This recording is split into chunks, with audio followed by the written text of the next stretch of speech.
refería al espectro microbiano. Y ahí enfatizamos que el espectro se refiere a la diversidad de grupos microbianos que son afectados por un antibiótico o un quimioterápico antimicrobiano.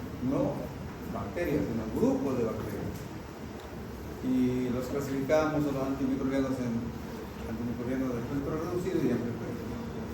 Y hablamos que tal vez el ejemplo más típico de los antimicrobianos de espectro reducido era la penicilina, ¿no? Cogían solamente pocos, gram positivo, ni siquiera los gram negativos, pocos, estafilococo y estreptococo. Cuando se sintetizó la penicilina, obviamente una maravilla de antibióticos, pero era muy limitado, pues solamente por estafilococo y estreptococo. Y tampoco los gram negativos no eran afectados para nada. Se modificó la molécula de la penicilina gesódica y se produjo la ampicilina. Precisamente se le puso el nombre de ampicilina porque incluía ya ahora sí a los gram negativos. Se dijo penicilina de amplio espectro, un decir de amplio espectro para dos grupos de fármacos no merecen nombre. Ya después, y con las farmacolinas que son derivadas de la penicilina, se obtuvieron realmente fármacos de amplio espectro. Por ejemplo, la tercera generación, que cubre infinidad de variedades de cáncer.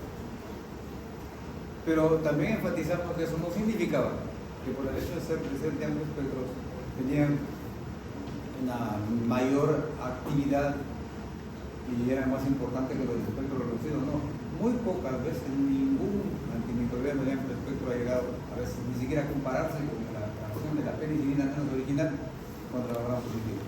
Al menos en esa especialidad no tiene punto de comparación. Bien, pero sí tienen una utilidad importante porque nos permiten actuar ante una diversidad de términos que son bastante agresivos. Por eso que este tema se refiere a eso, a antimicrobianos de amplio espectro. Ahí encontramos varios tipos, las glincosamidas, los macrólidos, los aminoglucósidos y los quinolonas. ¿Hay más? Obviamente que hay más.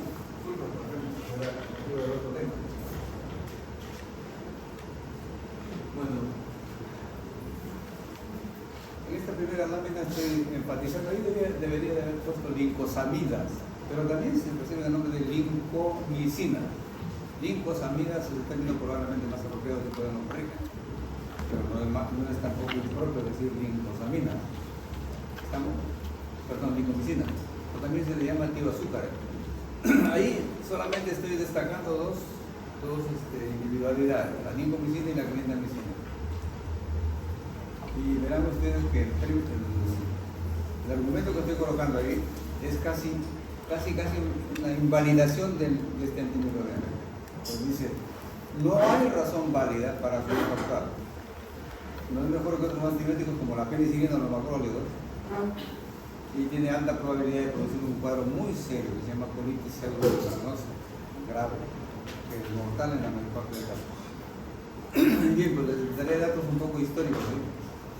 Cuando surgió la penicilina gesódica fue una maravilla, un boom, ¿verdad?, en la medicina, en esos años 40, 50 del siglo pasado. Y obviamente con su uso comenzó a evidenciarse que a veces no curaba, pues algún cuadro como se esperaba, rarísimamente, pero podía fracasar. Y en otros casos incluso producía algunos efectos colaterales. Y bueno, pues la industria farmacéutica casi siempre trata de producir otras variedades, ¿no? Tal vez del mismo tipo de fármaco, pero con otras particularidades. Y particularmente cuando el fármaco que se va a reemplazar tiene algún efecto colateral, se espera que el otro no lo tenga, el moderno. Y entonces surgió la lincomicina. Y en verdad les digo, jóvenes, que tuvo un impacto extraordinario, pero no por su eficacia realmente demostrada, sino por lo de siempre, la moda. Antibiótico nuevo, y para muchos apresurados dijeron que superó a la penicilina y lo va a reemplazar. Y como no tenía los efectos colaterales de la penicilina, entonces dijeron que es la alternativa obligada. Y comenzaron a usarlo preferentemente en la lincomicina sobre la penicilina. E incluso pues algunos de ellos eran extremistas en ese sentido. Y por ejemplo, hasta hace poco había un conocido médico internista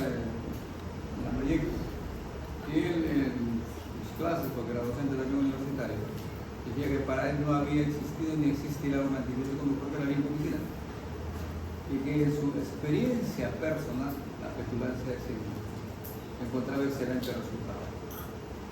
Y en sus clases insistía que por favor ya no debemos usarse la penicilina, que es un antibiótico antiguo, y él usaba el moderno para la vincomicina. ¿Qué pasó pues? Que desgraciadamente era un extremismo tontísimo, ¿sí?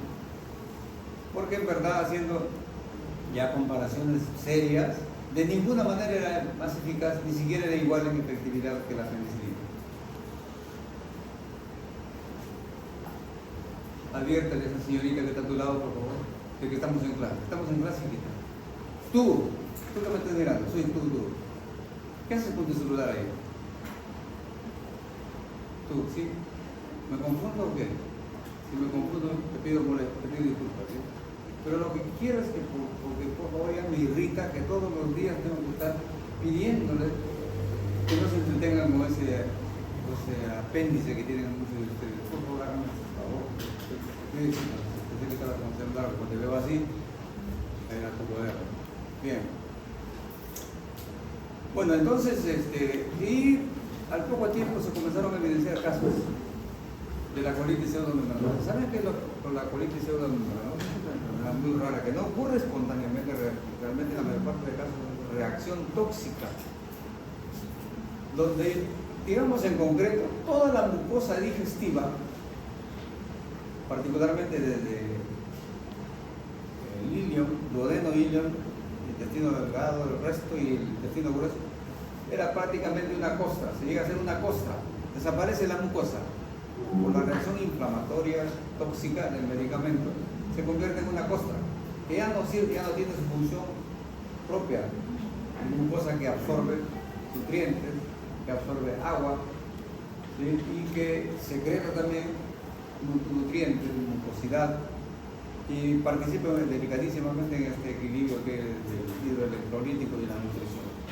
Así que ese paciente se deshidrata y obligadamente muere por desnutrición. Es un caso muy serio. Y diarreas masivas, ¿no? Se intentó, fíjense, afrontar el problema ideando la nutrición parenteral. Y esto es bastante lógico, porque les pongo el detalle para que vean que lo lógico no necesariamente es científico ni es obviamente una real alternativa. Díganme si no parece lógico. En la modernidad sabemos cuánto de agua requerimos todos los días para vivir. Está estudiado, está precisado. Cuánto de sodio, cuánto de potasio, cuánto de magnesio, electrolitos. Conocemos los requerimientos. Vean ustedes en la literatura médica, amplísimos datos sobre eso. Conocemos los requerimientos imprescindibles de las vitaminas. Las vitaminas imprescindibles, los requerimientos de vitaminas imprescindibles. Sabemos cuánto debemos ingerir de vitamina C, D, A, complejo B. Conocemos esos datos. Entonces da la sensación de que si yo en un preparado especial, en una infusión que puedo aplicar al paciente tanto por sonda nasogástrica o por vía endovenosa, combino todo eso y le administro al paciente y ya no tengo por qué esperar que coma, ni que tome agua, ni que ingiera pues, vitaminas, porque se lo estoy aportando con mucha facilidad por la vía endovenosa. Dígame, ¿no parece simple, real? Es lógico. Pero ¿qué ocurrió? Cuando se empezó a administrar estos fluidos, era extraordinario lo complejo y lo difícil, imposible mejor dicho, ¿sí? El paciente no podía regular el equilibrio ácido-básico. Él pasa de frente a la acidosis, si se le saca de ahí, pasa a la alcalosis, no absorbe adecuadamente, no llega a mantener los niveles, digamos, vitamínicos, ni de sales, ni minerales. Entra en estado de deshidratación, en edema, un caos complejo, así que era imposible. Y para colmo, los preparados que ya venían industrializados, había uno que se llamaba Aminovit, porque tenía aminoácidos y vitaminas. Era carísimo. Les cuento que esos años yo estaba en Chimbote trabajando y lo utilizamos y pensamos utilizar ese aminovir, el niño desnutrido gravísimo que estaba en estado calamitoso, para tratar de sacarlo, ojalá, la muerte era inevitable. Era tan caro que nadie podía solventar el costo. Recuerdo que un frasquito, una bolsita de aminovir costaba más que el diario mensual de una familia. Y eso, inclusive en ese tiempo en Chimbote había una especie de casta de trabajadores con un muy buen nivel de ingreso económico. En Chimbote estaban los grupos laborales más privilegiados en ingreso económico, más que cualquier parte del país, por si acaso. ¿Por qué? Porque en Chimbote en esos años estaba el boom de la pesca. En esos años el Perú fue el primer puerto pesquero del mundo. La harina de pescado pues, se exportaba a todo el mundo y era gran fuente de riquezas para el país. Y además existía en Chimbote del Perú, la siderúrgica más grande probablemente que había en Sudamérica y que producía acero para exportar y todo. Así que los trabajadores de estas dos industrias tenían un sueldo altísimo. Como dato anecdótico les digo, cuando nosotros queríamos ser internados, de acuerdo al nivel de promedio, uno podía escoger, la mayor parte escogía los primeros puestos, porque en Chimbote, colectivos de pescadores, un colectivo que tenía así de Perú, Andoas, que era una empresa petrolera en Iquitos, como me equivoco, Centromil, Perú, la más grande industria minera de nuestro país, se peleaban, ¿no? Jaén era una plaza también, pero peleadísima. Porque aquí en Jaén había un movimiento económico extraordinario. En esos años había una fiesta internacional en Jaén, donde venían a presentar sus productos y vender sus mercaderías desde Colombia, de Ecuador, Brasil. Era una feria tremenda, una de las más grandes que había en el país. O sea, había un auge económico notable. Aún así, con esos ingresos no podían solventar una nutrición para lo caro que era. Así que fue un fracaso. Y eso fue el motivo fundamental, por suerte, para evitar el uso de este tipo de preparados, particularmente la lincomicina. Pero a pesar de eso, había terquedades brutales, como les cuento a este colega que decía que no, a pesar de eso no había ningún antibiótico mejor que el lincomicina. Bueno, hay brutos toda la vida. Quedó la clindamicina. La clindamicina sí tiene un detalle importante que hay que remarcar. No deja de tener este riesgo, pero por fortuna es menos frecuente que con la lincomicina. Y si se detecta a tiempo, se puede evitar el riesgo de desenlace fatal. Pero además tiene una particularidad notable. Es muy activo contra gérmenes anaeróbicos.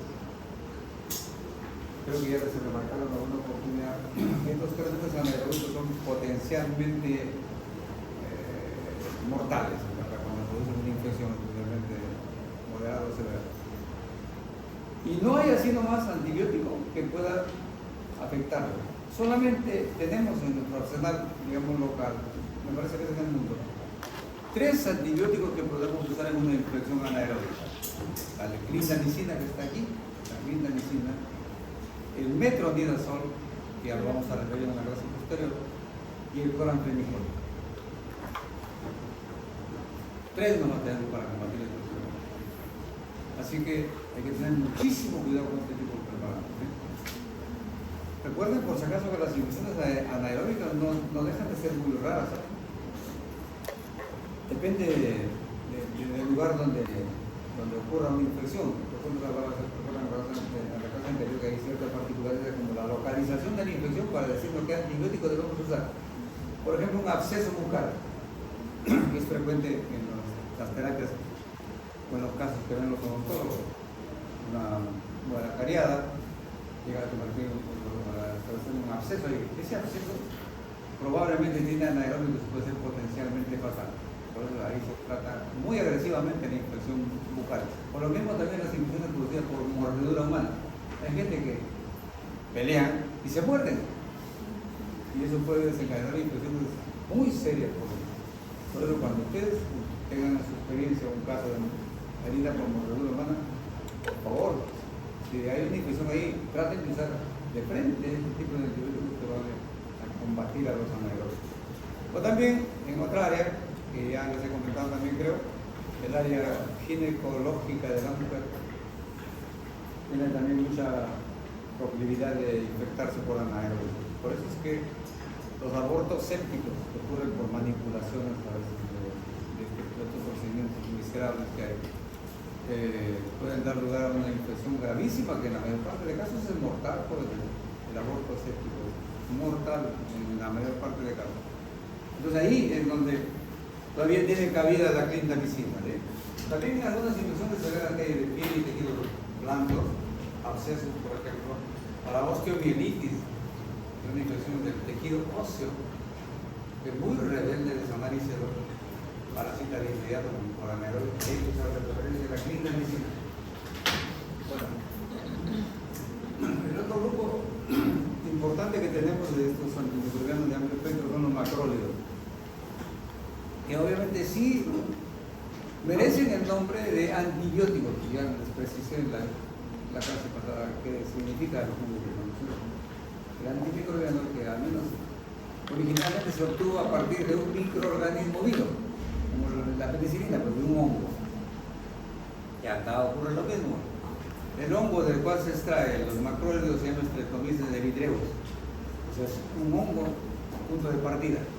Su mecanismo de acción es la inhibición de la síntesis proteica. Y fíjense, por ese mecanismo de acción debería ser un bacteriostático nomás. La penicilina es bactericida porque destruye la pared celular. La pared celular es vital para la célula bacteriana. Y que sabemos nosotros que nosotros no tenemos pared celular. Por eso no nos afecta. Pero curiosamente, dependiendo de la dosis y dependiendo del germen, resulta que tiene actividad bactericida en muchos casos. Puede ser bactericida o bacteriostático según la dosis que se emplea por el germen. Se clasifican de acuerdo al tamaño molecular y a la presencia de átomos de carbono. Hicimos un dato teórico. Es importante señalarlo, pero los macrólidos originales, como de eritromicina base, tenían 14 átomos de carbono en sus moléculas. Se le agregó un átomo más, agregó 15 carbonos, y surgió una especie, una variedad de macrólidos extraordinariamente eficaces, ¿no? Que son los que tienen que ver con los basálidos, de donde encontramos la acitromicina, que es muy importante el macrólido. Y así, 16 átomos con la estiramicina y otros que ya es una variedad molecular que son isocólicos. Pues la industria farmacéutica en su trabajo de investigación modifica mucho las moléculas de los fármacos. Ya se agregado de elementos químicos, mueve de lugar de ubicación un elemento, como el carbono puede estar en el puesto 6, en el lugar 6, y lo pone al 8 y así los cambios, para ver qué cambios funcionales resulta teniendo al final este producto. Y ahí es donde curiosamente al agregarle de la molécula original que tiene 14 carbonos en su fórmula, se le agregó un carbono y por agregar ese carbono tiene propiedades extraordinariamente superiores a la nitromicina original, como vamos a comentar luego. Ese es el secreto de la industria farmacéutica, ese tipo de modificaciones moleculares. Y no por eso, por favor, no por eso significa que va a darle propiedades tóxicas. Por eso, cuando el argumento que dan los naturistas dicen no podemos comparar un medicamento de origen natural que de por sí, por ser natural, es sano, que no es cierto. En cambio, el producto químico no es manipulado sintéticamente y por ese simple hecho ya es dañino. Esa es una grosería extraordinaria, ¿no? Las moléculas químicas que traen una proteína animal son exactamente iguales en su configuración de disposición de electrones, de enlaces, es exactamente igual a lo que hacemos la genialidad de los químicos. Los artificiales son exactamente iguales molecularmente que los naturales. No tiene ninguna diferencia, ni en beneficio ni en riesgo. Así que esa brutalidad que comentan los naturistas, que dicen, condenan, satanizan los productos químicos. No, ese es químico, y por lo tanto es dañino. Es ignorancia presuntiva. Bien, la farmacocinética de los macrólidos nos indica que hay una interferencia, por si acaso, al menos en la eritromicina base, con la presencia del ácido gástrico. La eritromicina base no se absorbía por vía oral porque rapidísimo se inactivaba por el HCl. Se hizo una modificación química para eso. Se produjo el estolato y el etilsucinato de eritromicina que comenzaron a absorberse adecuadamente. Difunden ampliamente, ¿verdad? Que son uno de los antibióticos que se van a todas las células y a todos los líquidos y fluidos que ocurren en nuestro organismo, excepto el líquido cefalorraquídeo. Aquí a propósito de eso, en farmacología y particularmente en toxicología, ese concepto de barrera placentaria que existe no funciona. No. Aquí olvídense de barrera placentaria, porque si no decimos, no, como hay barrera placentaria, los fármacos no van a pasar a la placenta y no van a afectar al embrión. No es cierto, joven. La barrera encefálica sí es extraordinariamente, digamos, consistente, ¿sí? Pero en el asunto de la gestación hay que considerar que sí, cualquier medicamento puede pasar esa supuesta barrera y producir daños terribles en el embrión. Bueno, entonces, por esa amplia difusión que tiene, llega al órgano que posiblemente es el más secuestrado anatómica y funcionalmente del organismo, al menos masculino, que es la próstata. La próstata, curiosamente, está en una zona, en la mitad del cuerpo del hombre. Así que abordarlo quirúrgicamente, cuando por ejemplo los urólogos tienen que hacer la prostatectomía o una cirugía por ahí en la base de la vejiga, qué difícil es, qué difícil. Imagínense, el cuerpo humano no es pequeña cosa. Se tiene que ingresar por tanto plano, llegar a la mitad y por ahí trabajar con mucho cuidado para seccionar la próstata. Es muy difícil y por eso incluso el postoperatorio del prostatectomizado, ¿cómo digamos se pronuncia ya?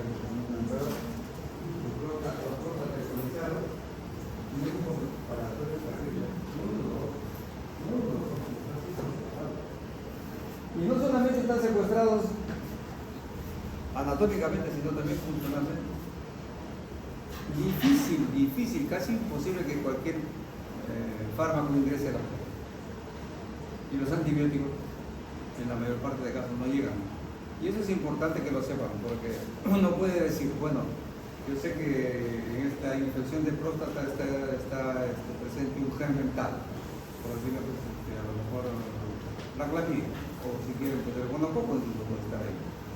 Así que ustedes hacen una orden de laboratorio y dicen, por ejemplo, que analice la secreción prostática y se identifica el germen que está ahí, pues también está pilococo, Escherichia coli, Streptococcus, lo que sea. El laboratorista lo identifica y lo cultiva.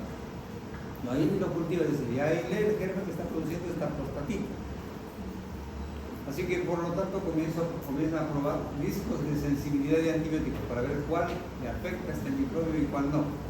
Y hace un informe, se llama antibiograma. Hizo primero el cultivo del germen, lo identificó. Después hace el antibiograma, donde el cual informa, este germen responde a sol, por ejemplo.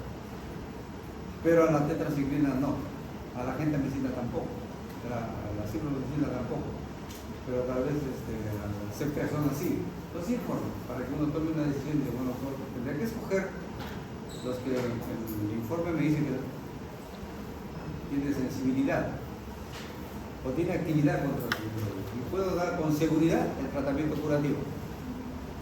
Pues si no hago eso, puedo indicar uno de los antibióticos que no sirve para nada, es inactivo y el tratamiento fracasa.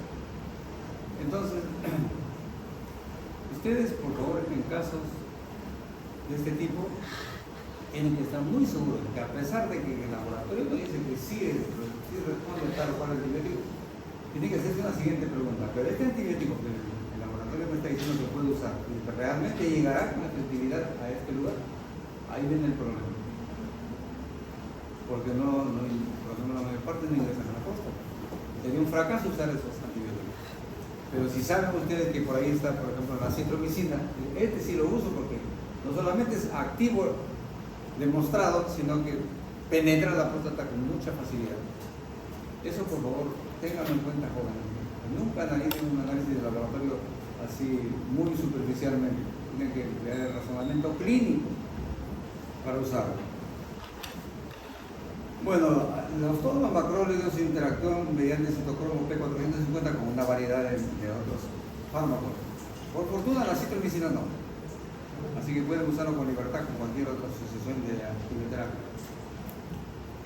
Y este es otro detalle importantísimo de la gran penetración intracelular. A ver, hay un germen que es muy agresivo y muy frecuente en infecciones en general y particularmente en ITS, infección de la transmisión sexual. Se llama la clamidia. Clamidia. Es un germen, no se imagina lo agresivo que es. Es el principal causante, por si acaso, de infertilidad. Obtura, tapona las trompas de falopio e incluso a veces hasta los vasos seminíferos y las células reproductivas no pueden pasar. Entonces la mujer puede seguir ovulando, pero ¿por dónde va a pasar para que sea fecundada por el espermatozoide si está tapada? Y es tan terrible esa adherencia que ni siquiera las cirugías que hay extraordinarias ahora de recanalización de trompas no funcionan. Así que esa mujer se quedó estéril para toda la vida. ¿Qué opción tendría? Pues que extraigan sus óvulos y hagan la inseminación artificial y después lo implanten en el útero. Eso es costosísimo, por regalo. Costosísimo. Bueno, entonces, ese germen tiene un impacto muy serio en la salud, particularmente de la mujer. ¿Y qué habilidad tiene esta clamidia?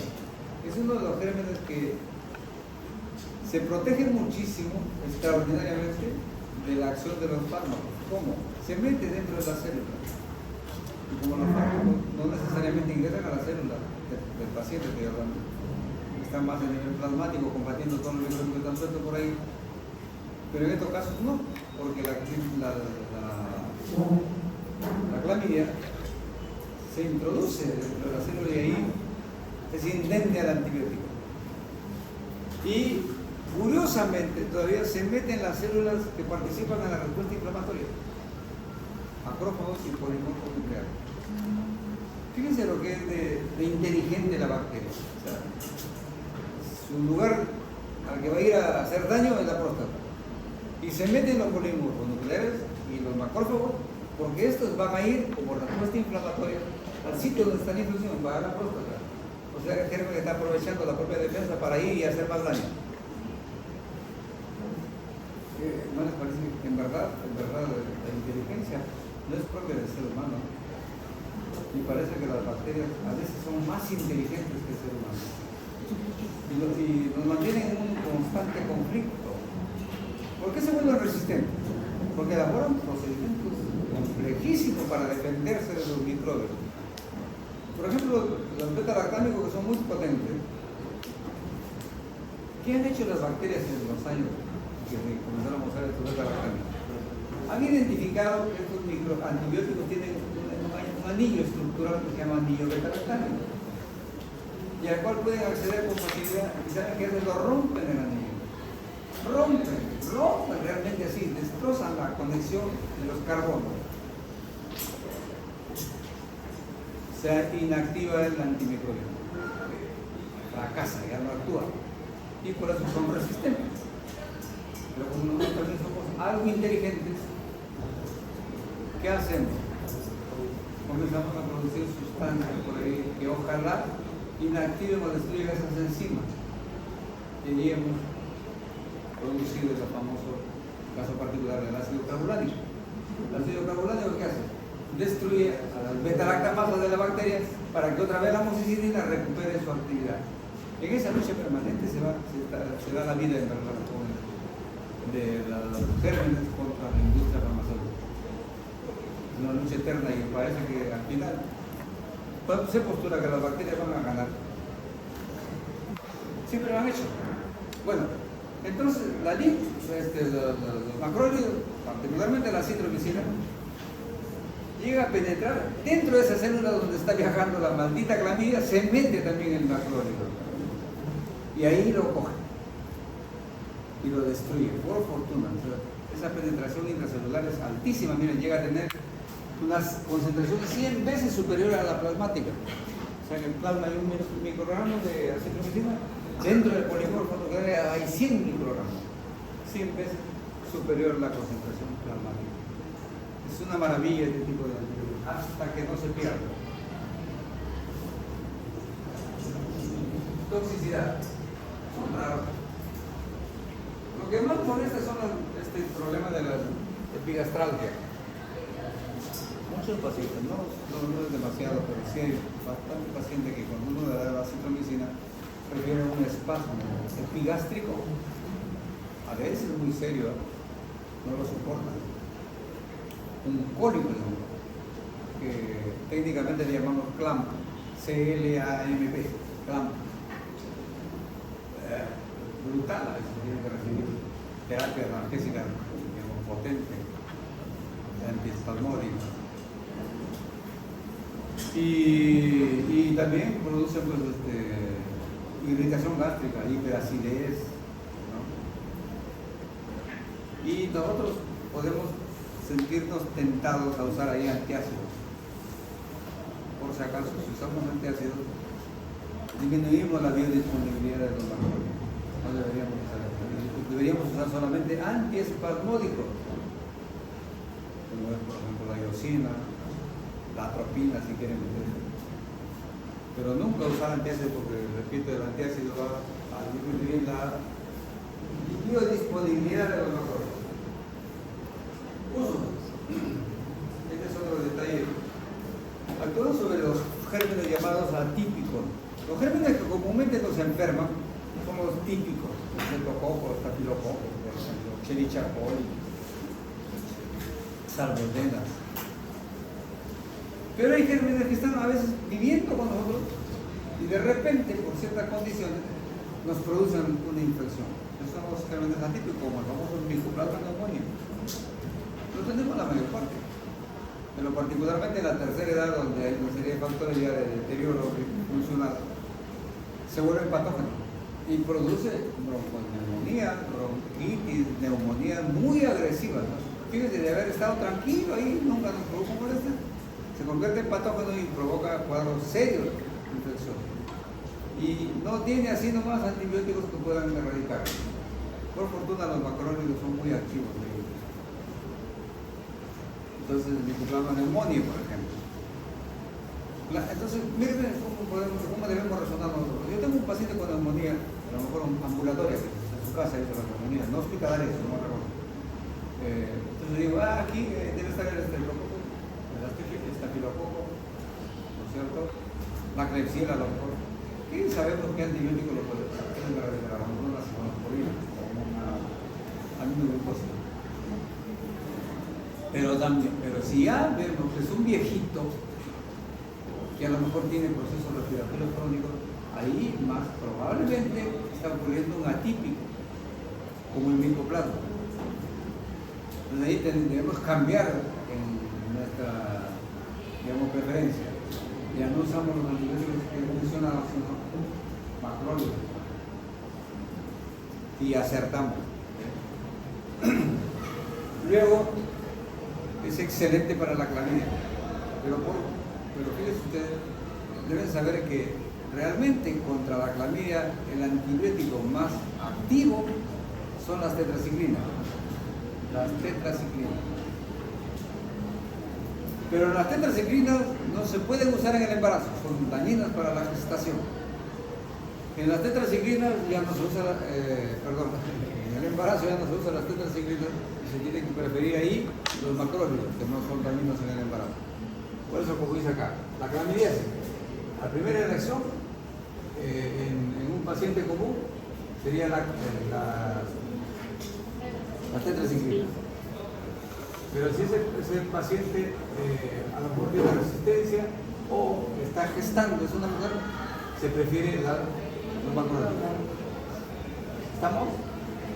No significa también que si ustedes quieren lo usan de frente de los macrólidos, sí pues, pero no es lo lógico, no es lo inteligente. ¿Sí? Y estas otras infecciones que son típicas de las penicilinas, difteria, tosferina, infecciones por estreptococo, estafilococo, campylobacter, tétanos, sífilis, gonorrea, esos son terrenos de las penicilinas. Ahí es donde los macrólidos entran en el criterio de segunda elección. Esto creo que no les he explicado. A ver. Por racionalidad terapéutica, el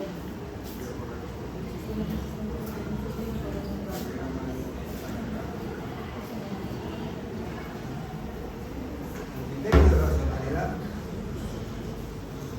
en medicina se estableció lo siguiente, fíjense. En una infección por gram positivos, estafilococo, estreptococo, los antibióticos más potentes, más activos y más sanos son las penicilinas. Entonces, esto se considera la primera elección.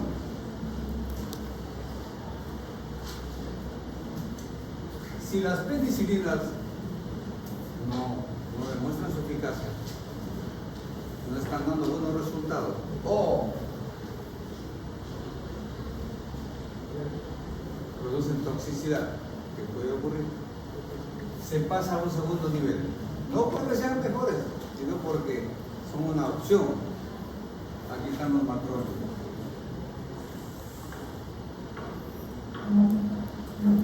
¿Estamos? Entonces, los macrólidos serían de segunda elección. Si además los macrólidos producen efectos colaterales o no resultan tan eficaces como esperábamos, se pasa a las tetraciclinas.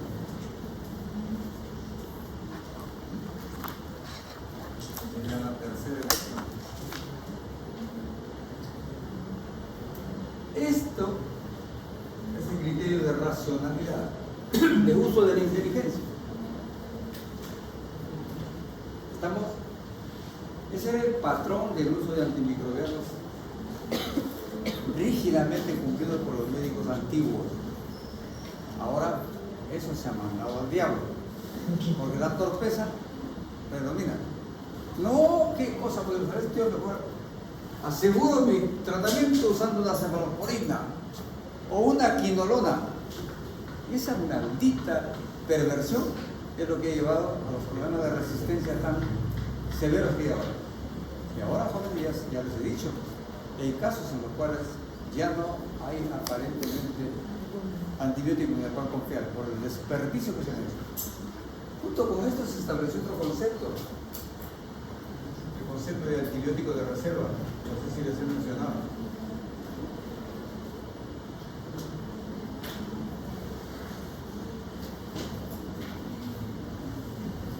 Cuando se descubren las quinolonas, por ejemplo, las quinolonas, en verdad se logró evidenciar que eran muy potentes, muy eficaces para combatir las infecciones y no tenían aparentemente mucha toxicidad. Y obviamente en situaciones muy críticas de infecciones ayudaban muchísimo a la recuperación del paciente. Así que se creó este término que encerraba un mensaje. Decía, por favor, señores médicos, no lo desperdicien, no lo manoseen. Esto déjenlo como reserva para situaciones difíciles, donde sí van a poder cumplir su rol de salvavidas. Eso se aplicó a la quinolona, se aplicó igualito a los marinos de tercera generación, a los aminoglucósidos modernos como la amigdacina. Casi un poco más y se le rogaba al médico, no seas torpe, no uses en situaciones injustificadas estos antibióticos que pueden salvar una vida de aquí a un tiempo, pero son muy eficaces. ¿Creen que hizo caso al médico? Nunca lo ha hecho y nunca lo hará, porque desgraciadamente el criterio de brutalidad prevalece sobre la inteligencia. No sé si les he comentado, hay una ley dada por un matemático ruso, Cantor, que le llama la ley de conservación de la ignorancia y del error. Es increíble el ser humano. Es increíble. Sabemos que es de todas las especies biológicas la más racional, la más inteligente. pero increíblemente también comete las brutalidades más torpes que puedan imaginarse ustedes. Por eso, como se dice hasta en temas comunes por ahí, que el hombre, o sea, que el animal que se equivoca siempre en la misma piedra, se tropieza siempre en la misma piedra y siempre todavía con el mismo pie. Es doblemente bruto el ser humano. Los animales inferiores, ¿ustedes creen que si entra en una situación de riesgo vuelve a regresar al sitio? Nunca lo hace. El único animal que comete ese error es el ser humano. Esa es una realidad, jóvenes, que nos hace pensar sobre nuestra famosa superinteligencia. Entonces, el antibiótico de reserva se aplicó a varios antibióticos.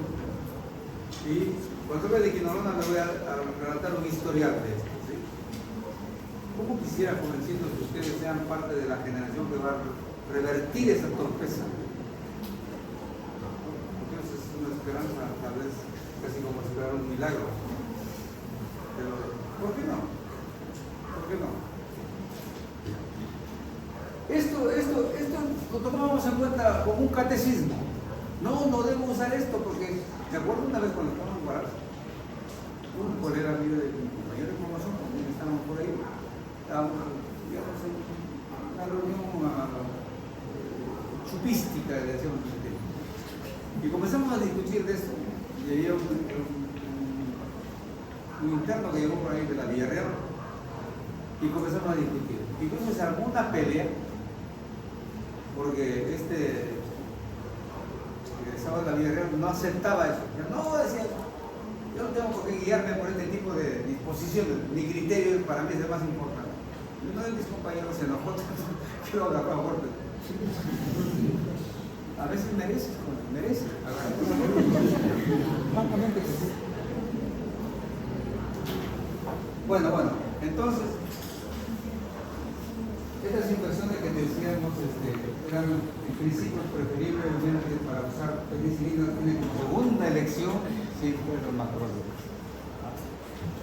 Y este otro macrólido que es casi exclusivamente, ¿saben qué? Para usar, en este caso gastroenterológico, en las infecciones por Helicobacter pylori. Ya tiene en su espectro eficacia contra el Helicobacter pylori. El único macrólido. Y en la terapia que hay, incluso también se usa en la tuberculosis, como fármaco de segunda línea. Les decía, en la terapia del Helicobacter pylori, por si acaso jovencitos, creo que se comentó en su momento, ¿no? O ustedes ya dieron su leída, estoy seguro, de que se usa una serie de antibióticos en verdad para poderlo erradicar, combinados, ¿no? Amoxicilina, tetraciclina, claritromicina. Fíjense, 3 antibióticos para erradicar ese miserable Helicobacter pylori. Y además un IBP, como el omeprazol, que también curiosamente tiene actividad antimicrobiana. Así que 4 fármacos para erradicarlo a este germen, este microbio. Se le teme mucho porque se le relacionó con el cáncer gástrico. Pero como ya creo que les aclaré en la clase respectiva, ese temor ha quedado casi cuestionado. ¿Por qué? Porque si bien es cierto, se ha visto que hay una relación real con la posibilidad de desarrollar cáncer gástrico cuando el paciente tiene una gastritis especial, que se llama gastritis crónica atrófica. En la gastritis común no hay ninguna relación con el cáncer gástrico. Pero si a uno le hacen un diagnóstico por endoscopía, gastritis atrófica, si tiene Helicobacter pylori debería erradicarlo a como dé lugar. Porque la posibilidad de que desarrolle un cáncer gástrico futuro es bastante alta. Bueno.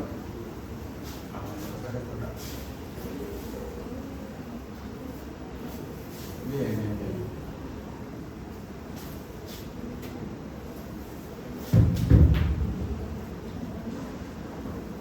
Ahí para hacer un detalle particular de la acitromicina,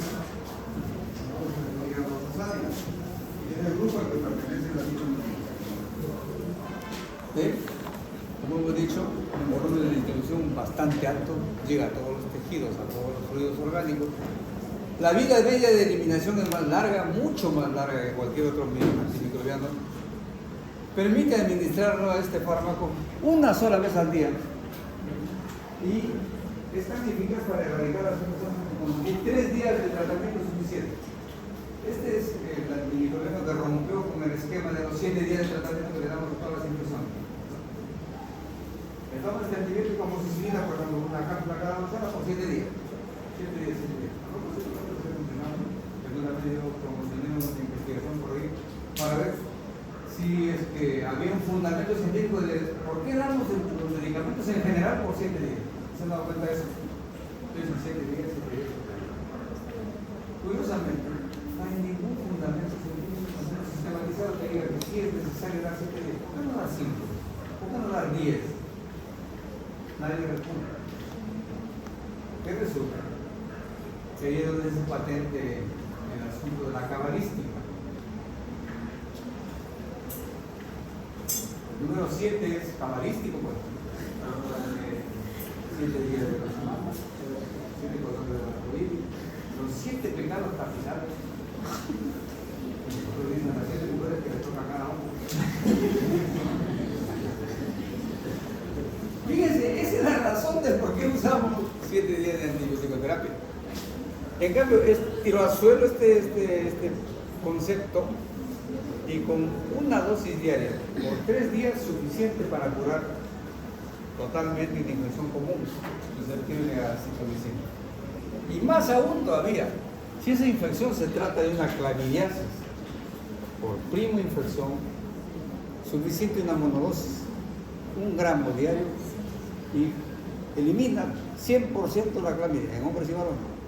Pero es una infección especial, la prima infección. ¿Qué es la infección por prima infección? Lo voy a decir, a pesar que es la infección que le transmite el primo. No. A propósito. Es una mala costumbre esa, pero es frecuente, por si acaso. La presencia de los primos. No sé si les he comentado que hay un dicho en España que es dicen los españoles, a la prima se le arrima hasta que gima. Es grosero, pero dice una realidad muy común, porque muy entre las sombras, ¿no? Bueno, no, la prima infección significa la primera vez que se infectó hombre o mujer con clamidia, la primera vez, porque después generalmente va a seguir infectando. Nosotros somos muy promiscuos, tenemos una tendencia mucho a la promiscuidad y nos infectamos frecuentemente. Bueno, la penetración celular que es extensa, ustedes lo conocen. Y este es lo que les decía sobre el tratamiento del clam. Nunca usen antiácidos porque disminuyen hasta un 20% la biodisponibilidad, o sea, el medicamento fracasa. El otro grupo son los aminoglucósidos. Estos también son antibióticos. Son antibióticos, como ven ahí. Hay 2 tipos de hongos de los cuales se extrajeron originalmente los aminoglucósidos, los actinomicetos, de donde se derivó la estritomicina, los micromonosporas, donde se derivó la gentamicina.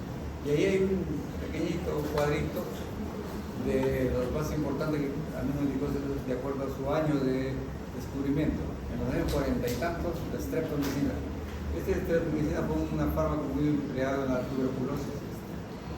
Pero insisto, me parece que en el último programa el último esquema de tratamiento que tiene nuestro Ministerio de Salud ya lo sacó a la streptomicina de antituberculosis de primera línea. Ya no estamos, ¿cierto?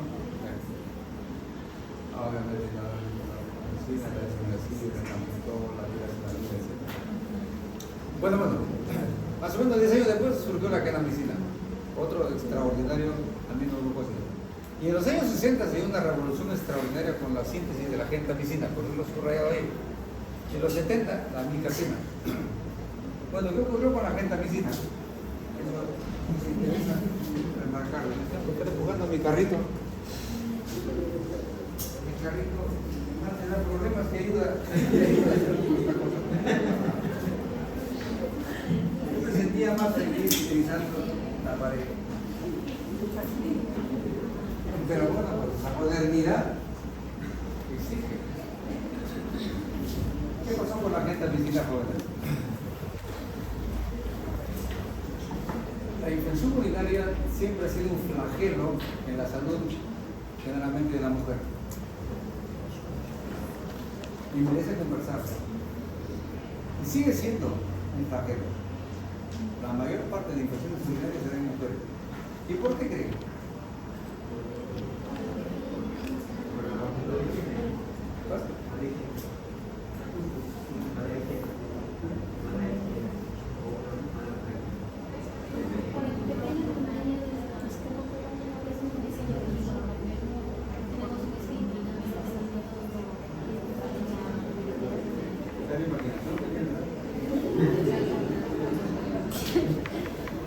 Sí, pero en realidad lo importante es lo que se refería a tu compañero.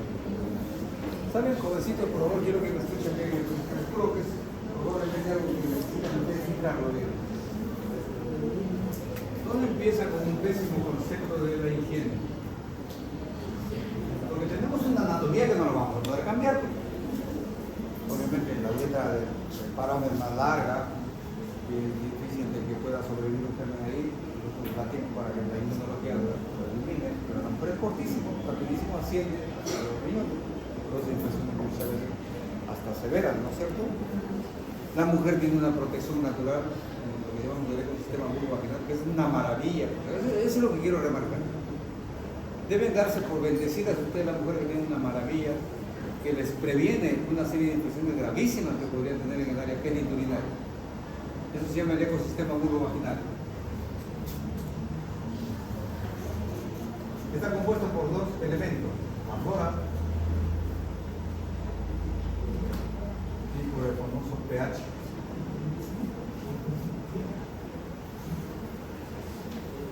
Esta flora compite con los gérmenes exógenos que ingresan e invaden permanentemente el perineo. Es obvio. No, orificio anal. Genitales. ¿Cuántos centímetros hay? 2, a veces 3. Y esta área genital, donde todos los días tenemos que defecar, está súper poblado por gérmenes potencialmente dañinos, patógenos. Y obviamente cuando se hace su higiene, el higiénico, a veces periódico, generalmente eliminan los excesos notables pues, de esos fecales y sí, pues cumple un rol, digamos, de higienizador moderado, pero no podemos eliminar un microscópico, se quedan millones de millones acá. ¿Y se creen que se quedan tranquilitos ahí inactivos? No, están difundiendo por todo lugar donde pudieran ir.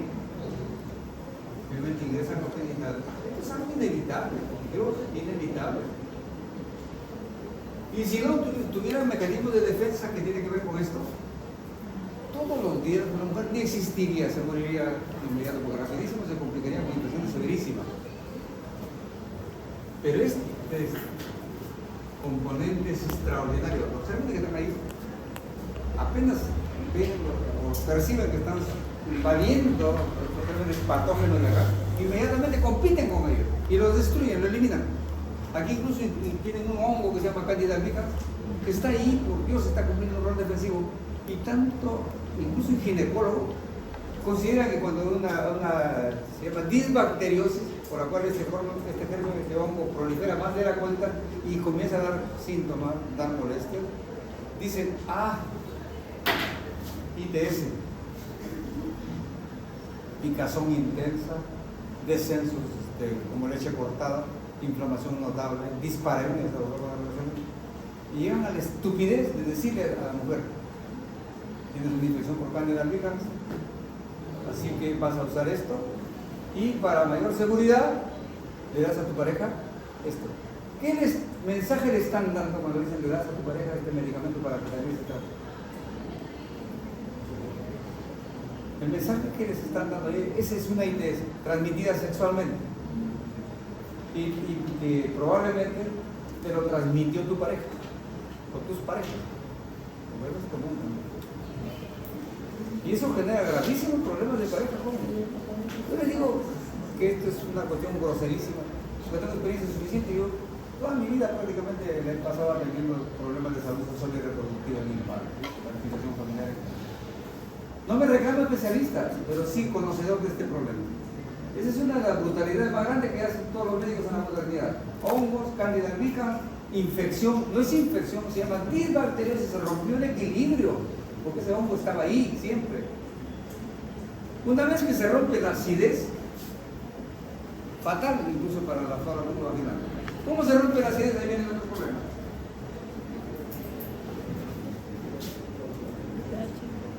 Por la famosa higiene. A ver, ¿qué cosas se higieniza? Lo que está sucio, cochino. Si algo no está sucio ni cochino, ¿por qué lo tenemos que higienizar? Entonces, lo lógico es decir que la gente que piensa en higiene vaginal, higiene genital, está pensando en su estupidez mental que la mujer tiene suciedad de sus genitales, porque por eso tiene que higienizarlo. Y en verdad, ¿tiene suciedad de sus genitales? Nunca. Simplemente tiene lo que debe tener. En todo caso, pensemos también que el ano es cochino. Porque si tiene restos de defecación ahí, cierto, no lo podemos evitar. ¿Y por qué nos recomiendan hay que lavarse el ano cada vez que defecamos? Hay una cultura que sí lo hace, los filipinos.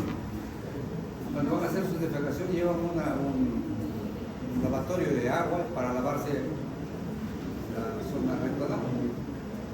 Esa es una cultura, porque es una cultura que no tiene, perdón, es un problema que lo tiene como una arrastre, incluso este problema relacionado con la religión y un montón de cosas, ¿cierto? Pero por favor, regresemos. La mujer, disculpe, jovencito, no debería hacer ninguna higiene genital, por Dios, porque nunca tiene los genitales sucios. Y encima es víctima de la promoción consumista, porque en la televisión particularmente, en el internet, ¿qué les promocionan? Shampoos, ¿cómo le llaman esto? Pues femeninos, ¿no? Oh, que les van a mantener frescas, ventiladas, van a oler muy rico. ¿Acaso lo paran mostrando para olfatearlo? ¡Qué torpeza! ¡Qué torpeza! Y todavía por ahí han inventado una canallada con el propio lenguaje científico. Habrán escuchado que dice que tiene como componente un jabón ácido, jabones ácidos, estos líquidos con los cuales les recomiendan hacerse su higiene diaria. Por concepto científico básico, ¿puede haber un jabón ácido? Por definición, ¿qué es un jabón? Es una sustancia alcalina. No puede haber. O es un insulto, es una grosería decir jabón ácido.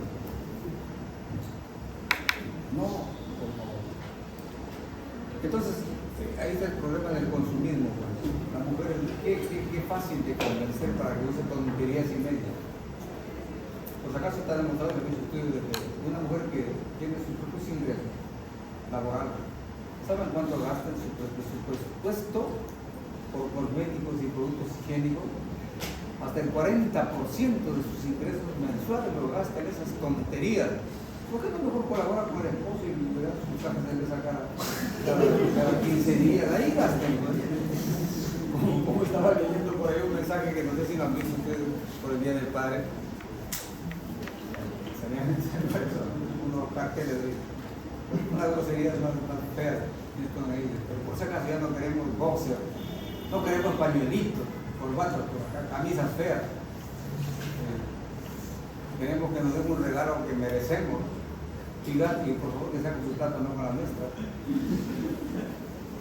Por el Día del Padre. Bueno, entonces, jovencitos, volviendo a la seriedad, les juro que es lo más irracional que se les ha metido a la cabeza de que hay que higienizarse los genitales. Hay gente que incluso les llega a decir, especialmente las abuelas o las madres, hijita, por si acaso no ingreses a ese baño, ni te sientes en esos sanitarios. Cualquier persona no entrará por ahí, vayan a dejar cochinadas y que van a infectar. ¿Acaso los gérmenes saltan del water para invadir los genitales? Y esto me hace acordar una cosa que es real. Mi padre queda en Yu Gonzalo. Ya más allá está la calle esta de Noriega. Noriega, los calles de Chiclayo. Y de ese local que viene la prisión de la Cipán, ajá, su inglés. Ya, al ladito hay una especie de recovecos por ahí. Y hay un muro. Yo me acuerdo un día pasando por ahí, y ese muro desgraciadamente, como es propio de Chiclayo, los sinvergüenzas y asquerosos agarran cuando hay gente y miccionan ahí. O incluso hasta se defecan, supongo en la noche. Un asco ese lugar. Es un recoveco de un rinconcito. Y me encuentro un mural que me hizo reír, ¿verdad? Decía, no orinar acá, hay virus saltapenes.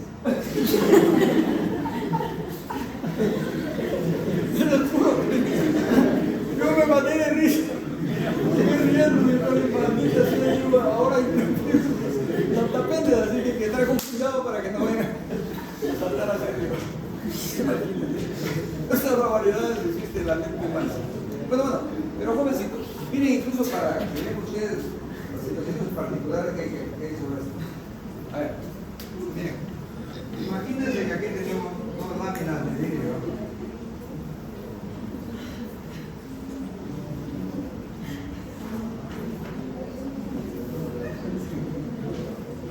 Vidrio, porque muchos dicen, bueno, ya no uses pues esas cosas, pero lávate siquiera con agüita.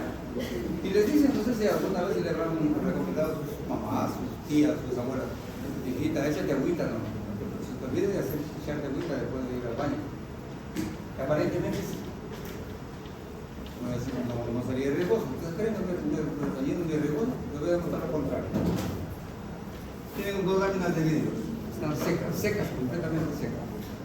O una de ellas completamente seca. Suelten una gota de sangre o tinta líquida. Está seca, va a caer y le va a formar como una semiluna. Se queda temblando la gotita ahí, pero adquiere un límite.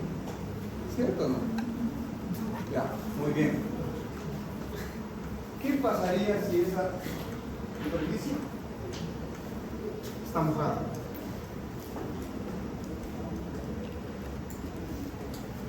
Esta está seca, está mojada. Suelta la gotita ahí. Se queda así como semiluna. Difunde, ¿no es cierto? La humedad permite que se difunda por todas direcciones. Hasta que su volumen lo determine. Difunde. Eso es exactamente lo que ocurre cuando ustedes echan la agüita en los genitales. Se echan agüita en toda esta zona y precisamente le dan el vehículo a los microbios que están queriendo invadir en mayor cantidad, le facilitan que lleguen en toneladas, llegan ya a infectar esta zona. ¿Están haciendo esa facilitación o no? Claro que sí, para que vean que sí, hasta la agüita es inconveniente. Entonces, no hagan tonterías, porque simplemente tiene que contar como papel higiénico y se acabó. Empieza su ropita de preferencia de algodón, cambio diario, y nada más, no tienen por qué estar haciendo tontería y media. Así que, jóvenes, háganme caso.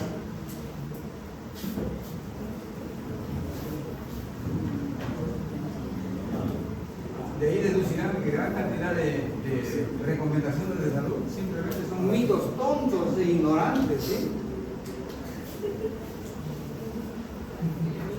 Bueno, ¿qué ocurrió con la infección urinaria?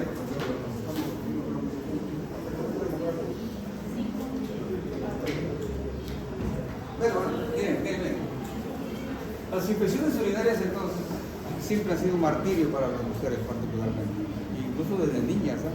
Porque ahora peor todavía con las pobres criaturas. Antes usaban pañales, ¿sí? Ahora ya no. Usan muchas veces solo toallitas húmedas. ¿Qué tienen esas toallitas húmedas? Son agüita nada más. Tienen antisépticos, tienen una cierta dosis de alcohol. Y eso está malogrando desde esa edad el ecosistema vulvovaginal de las niñas. Son las que van a comenzar a presentar problemas inflamatorios permanentemente de sus genitales. Pobrecitas, qué víctimas son. Bueno, entonces le decía, las infecciones urinarias tenían obviamente sus tratamientos antibióticos.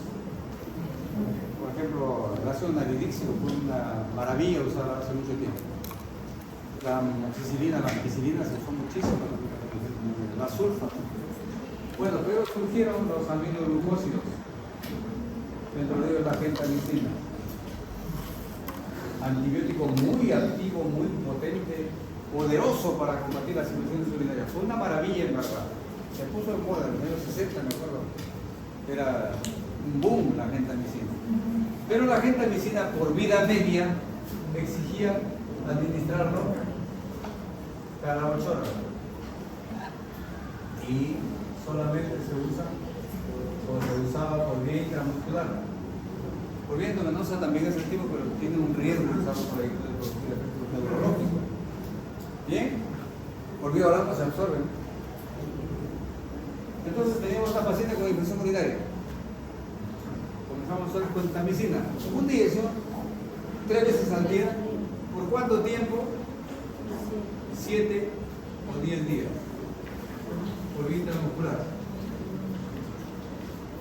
Esa mujer entonces tenía que recibir en todo su tratamiento 21 inyectables o 30.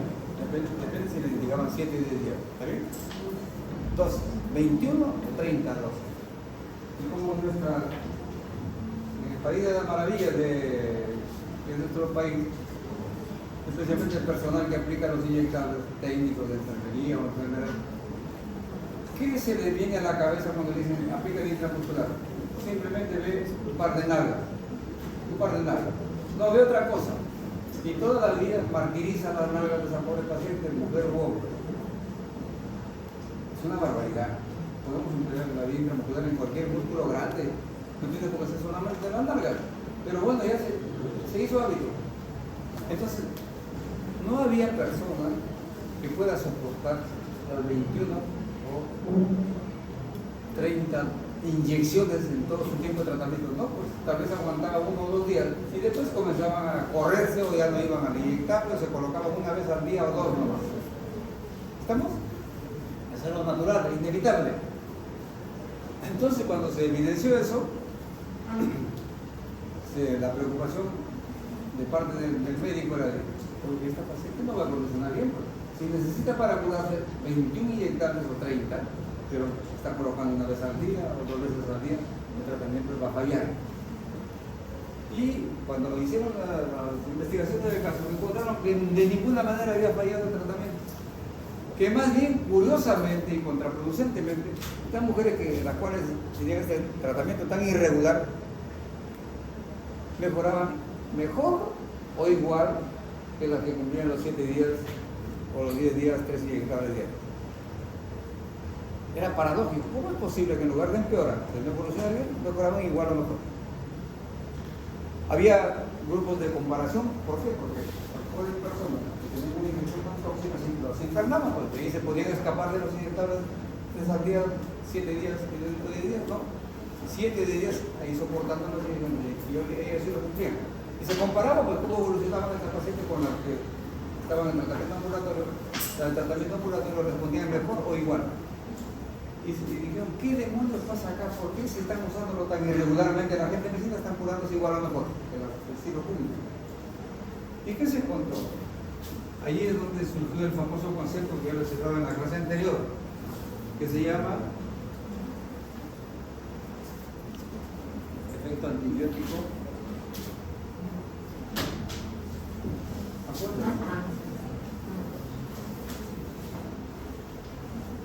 En el cual se usa el antibiótico, el quimioterápico, simplemente 1 vez al día y es suficiente para curar a la paciente, no porque lo indique su vida médica. El efecto antibiótico, el efecto post-antibiótico. Les mencioné que existía esta particularidad de algunos antibióticos como por ejemplo los aminoglucósidos, los beta-lactámicos, las quinolonas, más precisamente el efecto post-antibiótico. ¿Cuál es el efecto post-antibiótico? Ahí se descubrió este fenómeno del efecto posantiquítico. Esto que estamos describiendo acá se llama efecto posantiquítico. ¿Por qué? Porque fíjense, se encontró que estos agentes como los aminoglucósidos, particularmente la gentamicina, tienen una potencia extraordinaria para destruir los microbios. Casi como que con una sola dosis eliminan a todos los microbios que están produciendo la infección. Dejan una pequeña población de microbios de tal manera que inmediatamente empieza la mejoría. Por ejemplo, por acá, normalmente deberíamos dar la gentamicina cada 8 horas, ¿no es cierto? Sí, es decir, en 24 horas. Pero con esta aplicación de una o máximo 2 veces al día, resultaba que este efecto de acá o el de acá son tan potentes para eliminar los microbios que prácticamente lo ponen aséptica la zona, la vía urinaria. Matan una barbaridad de microbios tan intensamente que los pocos que quedan demoran muchísimo tiempo en reproducirse nuevamente y llegar a niveles potencialmente patogénicos otra vez. Así que esta dosis, por lo tanto, no fue necesaria. ¿Se entiende? Aquí sí, pues para seguir lo que nos indica la vida media, sí, pues era conveniente usarlo 3 veces al día. Pero es tan potente la actividad de esta primera dosis y de la que se sigue aplicando después, que mata a la mayor parte de la población bacteriana, que al momento que le aplican la dosis retrasada, esta otra vez tan activa que va haciendo la curación. Y al final, a lo mejor con una dosis diaria, las 7 días del tratamiento, suficiente para curar el proceso. Ese es el efecto post-antibiótico.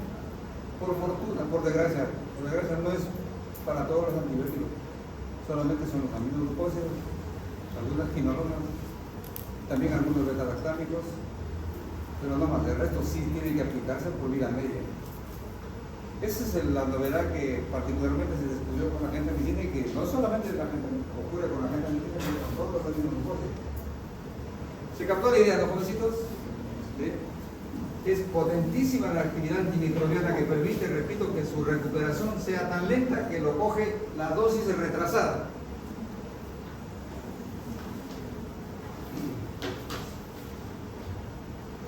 Mecanismo de acción, obviamente igual que se forman los macrófagos y ven la síntesis proteica. Pero ¿por qué son tan potentes? Porque tienen estos mecanismos adicionales, alterar la membrana celular con explosión prácticamente del microbio, salida de los elementos intracelulares. Aparte de eso, alteran el metabolismo y la respiración celular de la bacteria. Por eso es que son tan activos, tan intensamente antimicrobianos. Esto no lo tienen los macroorganismos.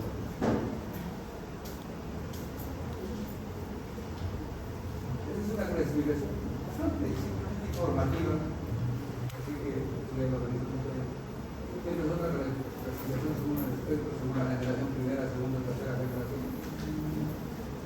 La farmacocinética nos indica que ningún aminoglucósido se absorbe por vía oral. Así como lo puede ingerir el aminoglucósido, así se elimina. No sufre ninguna modificación, no actúa para nada. Es decir, sistémicamente. Pero fíjense lo curioso de la medicina. Esa particularidad de no absorberse por vía oral se utiliza en terapéutica. Se utiliza, es útil en algunos casos para hacer terapéutica. Estoy hablando de un caso muy concreto en la insuficiencia hepática. Miren, nosotros desgraciadamente algunas veces llegamos a sufrir una insuficiencia hepática que es mortal, que incluso en muchos casos para poder sobrevivir el paciente necesita el trasplante hepático. Muy bien, entonces el paciente que está con insuficiencia hepática tiene sus días contados y a veces está esperando el trasplante para que espere lo suficiente para ese trasplante, que es raro que ocurra, porque en un país como el nuestro no hay una mentalidad de los donadores de órganos. Entonces, ¿qué pasa? El paciente en ese tipo de espera va a morirse por intoxicación, porque el único órgano en verdad que realmente nos salva la vida evitando los tóxicos que comúnmente ingerimos y que adquirimos es el hígado.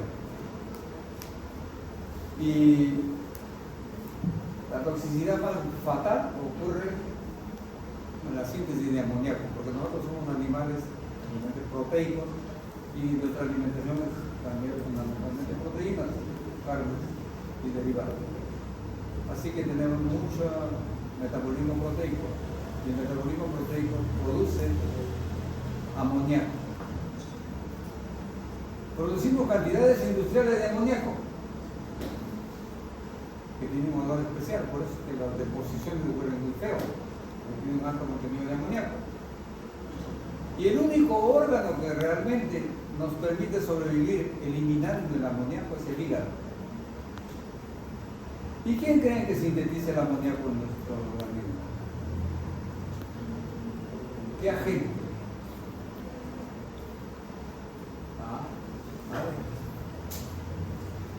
La flora intestinal, jóvenes. La flora intestinal produce cantidades industriales de amoníaco en nuestro intestino. Y ese amoníaco nos podría matar violentamente si no tuviéramos el hígado con nuestros introducidos. Pero como estamos con una insuficiencia hepática, ahí sí la muerte es inevitable. Entonces, ¿qué estrategia tenemos para darle un tiempo de sobrevivencia a estos pacientes? ¿Saben qué? Precisamente usar aminoglucósidos por vía oral, sabiendo que no se va a absorber, pero ¿qué? Pasa íntegro por la mucosa intestinal, barre con la flora bacteriana. Al barrer la flora bacteriana lo lleva a un nivel de asepsia intestinal, no se produce más amoníaco y el paciente puede sobrevivir. Se usa mucho la neomicina, la paramomicina. Miren cómo es esto, ¿no? Curioso, la ciencia médica. No se absorbe, pero no estamos buscando un efecto sistémico de la aminoglucósidos, sino simplemente que, como va a entrar en contacto directo con las bacterias del colon, las va a inactivar y por lo tanto no van a producir amoníaco y el paciente va a sobrevivir en caso de insuficiencia hepática. Eso es lo subrayado para remarcar esta particularidad.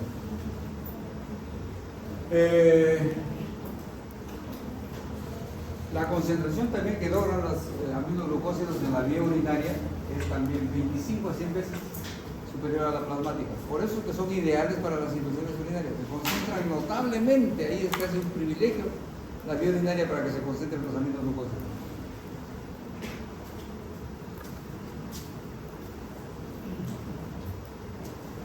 Son bactericidas, ahí tenemos efectos antibióticos. Se sinergiza con los beta-lactámicos, por el simple dato, así por favor tenganlo en cuenta. Si ustedes tienen que tratar a un paciente con una infección severa, y saben que sí es posible que usen aminoglucósidos por el efecto de actividad y a lo mejor también por beta-lactámicos, sí pueden usar, ahí sí es recomendable usar esa sinergia, la mezcla, la combinación, quiero decir, mejor de un aminoglucósido más un beta-lactámico. Por ejemplo, pueden ustedes usar la gentamicina o la nicacina si quieren, junto con la ceftriaxona, que es la cefalosporina más potente que existe a la fecha. Eso sí es válido. Eso prácticamente garantiza que el paciente podría sobrevivir. Es un efecto bactericida sinérgico que tienen estos grupos de un aminoglucósido y un beta-lactámico. Excelente asociación, pero una particularidad. Nunca combinen ni permitan que el personal que aplique el inyectable lo use en un solo vehículo, porque esa es una torpeza que cometen muchos profesionales de la enfermería, peor los técnicos. Le dicen, aplica a la siguiente paciente que gentamicina, por ejemplo, o amicacina 500 miligramos, y a la vez se aplica, pues, digamos, 500 miligramos también de ceftriaxona, o 1 gramo. Por comodidad, torpe, generalmente dicen, el doctor ha indicado estos 2 antibióticos, lo combino en una sola inyección y me facilito el problema de inyectar en 2 veces. Gasto menos material. No, jóvenes, eso sería un error brutal, porque se mezclan estos dos, el aminoglucósido y el beta-lactámico y se forma un precipitado y no sirven para nada. Incluso, miren, esto está tan, digamos, rígido que si ustedes dicen, bueno, pues lo doy por separado. El brazo izquierdo, el receta el amigo, le indico el amigo glucosa del aplico y en el brazo derecho se da la lactamina. Tampoco van a llegar de todas maneras a unirse y bloquearse. Entonces por eso ahí nunca mezclarlos ni deben administrarlos sincrónicamente en el mismo momento. Se dice que podría ser aceptable que haya una diferencia de administración de 4 horas cuando menos entre antibiótico y otro antibiótico. Estamos, por favor, tengan en cuenta eso, jovencitos. Evitar el espectro para los aminoglucósidos es bastante amplio, por eso voy a perfecto. Tienen hasta el monococo, hasta los microarterias, para los culturos, responde efectos adversos de fototoxicidad, la ototoxicidad cuando la producen es tan intenso que el paciente no oye ni el más mínimo ruido. Una alumnita, creo que les comenté tal vez en un caso de una alumna que tuvo una hemorragia diabética insulino dependiente gravísima. Tuve otra paciente en particular con una sordera absoluta, pero absoluta, como si no le agarran a la pared. No oía nada. Incluso fue el caso tan especial que lo cuento como anécdota para los análisis. Y cuando empezamos el ciclo, me llaman de la coordinación y me dicen, doctor, pues acá voy a tener un alumno con quien queremos que tenga precauciones especiales. Pero sí, ¿qué pasa? Ella es sorda. Y usted va a tener que, cuando haga sus clases, pararse de frente con ella, mirarlo frente toda la clase. ¿Por qué razón? Bueno, sorda absoluta. Y la única forma de captar la información que usted le va a dar es leyéndole los labios. Oiga, francamente, no es que soy malo ni nada por el estilo, pero que me den en todo caso, ustedes son tan generosos. Dame un curso para ella, ¿no? Porque yo no voy a dejar al resto de los estudiantes, que también eran un montón como ustedes. Solamente voy a estar pagando una hora para hablar de ella y de esto, que no me va a prestar atención. Y como ustedes son tan aplicados, no vamos a vivir tiempo. No, así es un trabajo. No sé qué haría. Es igual que una vez en Trujillo ingresó a la Facultad de Medicina un muchachito, qué lástima, ¿verdad?, que tenía un defecto genético, casi era una focomelia. Tenía solamente la manito, tenía un remedio de manito y haciendo saltoquitos que salta, porque el saltamonte parecía que iba a saltar. Bueno, entonces yo me acuerdo que decía, yo pertenecía a la estación de medicina y planteé caso y digo, por favor, no tiene sentido, ¿qué médico vamos a formar con este tipo de policía? ¿Qué tipo de médico puede ser alguien que no tenga, digamos, posibilidad de usar sus manos? ¿Podemos hacer la medicina con la mano? Vamos a formar un médico para que sea administrador del hospital, para que sea director del hospital. Por favor, que estudie administración. Cosas raras y complejas hay en el mundo. Bueno, entonces, eso sí, la ototoxicidad es brutal que puede provocar la quinolonas. Es otro grupo de antibióticos muy importante que actúan inhibiendo la ADN girasa, pero la bacteriana. Y por fortuna no la tenemos nosotros, por eso nos hace mucho daño a nosotros. ¿Para qué mentir? Ahí viene la historia que les quería contar. Tal vez la primera quinolona que fue de uso masivo fue el ácido nalidíxico. Me acuerdo mucho que tenía un nombre comercial, me acuerdo que se llamaba Wintomilón, que fue, caray, una adoración para los médicos de ese tiempo. Todo paciente con sospecha o con confirmación de infección urinaria recibía el Wintomilón, niño de adulto. Se usó tanto, como siempre, que con el tiempo llegó a sufrir a que los gérmenes se vuelvan resistentes universalmente al ácido, al famoso ácido anhídrico. Se siguió investigando con las quinolonas y se produjo la norfloxacina. Igual, al poco tiempo, extraordinaria novedad, resistencia a la norfloxacina. Se sintetizó la ciprofloxacina. Y hace unos 5 o 10 años, yo hice un estudio para la Universidad Pedro Ruiz Gallo de sensibilidad a los antibióticos de los medicamentos de infección urinaria. En ese estudio, en ningún cultivo y antigograma de IPARE, del Hospital La Mercedes, del Hospital Regional, eran sensibles a la ciprofloxacina. Todos eran absolutamente resistentes. Se perdió la ciprofloxacina. ¿Qué pasa? Seguimos en el esfuerzo de combatir las infecciones y se produce ahora la levofloxacina. Revíseme un antibiograma ahora si todos los causantes de infecciones urinarias responden a la levofloxacina, un pequeño porcentaje. Ya se sintetizó la moxifloxacina, la última que pero ya hay casos ahora ya de resistencia a moxifloxacina. Esa es la tragedia que quería narrar el futuro de todo esto. Y todo porque desgraciadamente nunca aceptamos las normas de previsión de usar adecuadamente los antibióticos. Miren cómo es entonces. ¿Sí? Ácido anhídrico se perdió por mal uso de la prescripción. ¿Cómo se llama el anterior? No olvidas para los antibióticos. ¿No se regresa esto? Creo que sí. ¿Este? ¿Control inverso?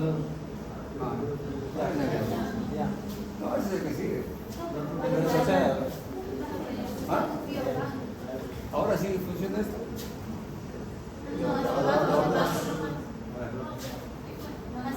Así, pero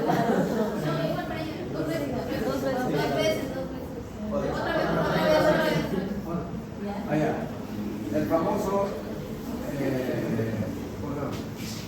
la norfloxacina. O sea, empezamos con ácido anhídrico, se fue al diablo. Sintetizamos norfloxacina, se fue al diablo. Sintetizamos ciprofloxacina, se fue al diablo. Ahora ya se ha ido al diablo la levofloxacina. Al final se va a desaparecer la moxifloxacina y vamos a quedar sin quinolona. ¿No les parece dramático? Pero ustedes, cuando ustedes ya ejerzan, no van a tener ningún antibiótico que usar. Se dedicarán pues, a hacer medicina como mujeres de la vela, por ir a promover magnesio, calcio, vitaminas. Miren, jovencitos, cuando se empezaron a usar ya muy seriamente los quinolonas, se encontró que era muy activo en verdad para infecciones especialmente cutáneas de tejido blando, extraordinario para posoperado, activo de manera fundamental. Y incluso algunas ya han adquirido otro tipo de espectro. La moxifloxacina no solamente actúa sobre bacterias comunes, sino también para la tuberculosis. Ahora se usa como antituberculosis de segunda línea, pero si se pierde.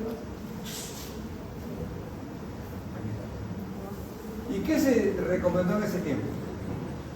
Decía, se deben usar en situaciones especiales de resistencia a otros antibióticos, o sea, antibióticos de reserva, ¿ya? O en pacientes no complicados con enfermedades metabólicas tipo diabetes. El paciente con diabetes hace infecciones que rapidísimo pueden hacerse graves. En esos pacientes usen quinolonas, nos decían, pero no. Y peor aún, ahí está. Esto afectaría a los cartílagos de crecimiento y el cartílago articular con incluso casos de ruptura espontánea de talón de Aquiles, tendón de Aquiles. Y por lo cual se recomendaba que nunca deben usarse en menores de 18 años de edad, ni que están de libertad. ¿Qué pasa? Desde hace cierto tiempo nuestros pediatras, que son los especialistas de la medicina del niño, han comenzado a usar las quinolonas en niños. Pero de manera pues demostradamente irresponsable y desvergonzada. Quinolonas en niños es un crimen, cuando está proscrito para los niños menores de 18 años, ni siquiera son niños ya, adolescentes, casi jóvenes. Y hay un caso dramático que también les voy a contar. La nieta de un anestesiólogo que enseña farmacología, en otras cosas, resulta enfermando. Es un amigo mío, me dice, estoy pasando un momento feo, ¿no? Porque necesito ser internado para algo, una infección urinaria que está siendo casi céntrica. Pero ya un poquito está controlando. ¿Y qué están indicando? Están dando ciprofloxacina. Por favor, ciprofloxacina. ¿Qué edad tiene? 8 años. No estás dándote cuenta que no se debe usar los ciprofloxacina en la universidad. Y pero bueno, pediatra.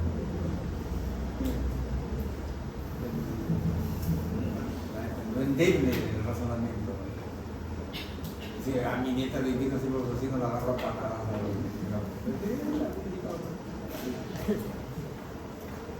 Y por casualidad, pues el pediatra era amigo nuestro, lo encontramos por ahí en el oriente de la Valle, que ¿qué está dando ciprofloxacina? Hermano, que está con una infección que puede ser limitada. Sí le digo, hermano, que hay otras opciones, el glucosa, pero si se va a ocurrir la tercera generación. No, pero ¿qué vas a explicar? Digo, ¿no tienes en cuenta toda esta recomendación que hay de que no debe usarse una hora dentro del programa de cardiovascular y otros efectos colaterales? Digo, ¿saben lo que digo? Esto quiero comentar. Dice, eso es muy teórico, hombre, me dijo, muy teórico. En mi experiencia, la porquería de mi experiencia. En mi experiencia, yo no he visto esos casos, hermano. Qué babosada de pasar. Casi amigo. ¿Qué babosada de pasar? ¿Qué autoridad tienes tú para sentirte que vas a cuestionar una recomendación que viene a mano respaldada por sólida base científica? Bueno, si yo la recomendación ya de otra manera más grosera, pero el asunto es la anécdota que ¿cómo es posible, por favor, que solamente por petulancia médica individual no se tome en cuenta estas recomendaciones que no están hechas por la cura? Y lo peor es que este argumento, en mi experiencia no lo he visto nunca, porque eso es limitada experiencia de gusano. No ocurre, significa que el problema no existe, no es real. ¿Alguien se imaginaba que ocurre este riesgo por el cual se dio esa recomendación? Eso, si se darán cuenta, lo remarco con frecuencia con ustedes, para que ustedes eviten tener ese comportamiento tan petulante, tan soberbio de hablar en mi experiencia, sentirse autoridades sin serlo. A mí no me ocurre, así que por lo tanto en mi experiencia sí lo uso y se acabó. Así que úsalo también tú, pues. Ese es el mensaje, úsalo nomás, porque es muy teórico. Qué brutalidad. Jovencitos, no, la medicina no es así, pues. Todo tiene que basarse en evidencia, por eso creo que ustedes tienen un curso de medicina basada en evidencia, ¿no? Bueno, pues ahí supongo que le está dando mensajes de este tipo. Nunca usen un producto que no está cimentado por sólida base científica, con información contundente y categórica. No es cualquier estudio que tengan ustedes que tomar como referencia para sustentar su práctica médica, no, jovencitos. Los estudios serios que se toman en cuenta como referentes son los metaanálisis, no los estudios que puede ser un pichirucho por ahí que dice, voy a publicar mi trabajo donde he tratado a lo mejor 200 niñas con infecciones urinarias con quinolonas y que está muy bien. ¿Qué significa 200 niñas para los millones de pacientes que de esta edad sufren de infecciones y en la cual sí va a haber este tipo de riesgo, que sus 200 pacientes que han atendido no va a ocurrir por estadística? Por favor. ¿Qué dice ese metaanálisis? De las revisiones Cochrane, lo más serio que hay en medicina en el mundo. Aunque el riesgo parece ser de corto plazo, y a lo mejor es irreversible, y no es bajo, por si acaso no es bajo, o sea, es un riesgo alto, sin aparente casos graves, deben evitarse en niños, a menos que sea imprescindible, que pues esté muriendo y no hay otras opciones. Eso es lo que dice la revisión de Cochrane. Y un anélido, un gusano, como un neural, y por ahí cree que es referente, dice, no, a mí nunca me ocurrió.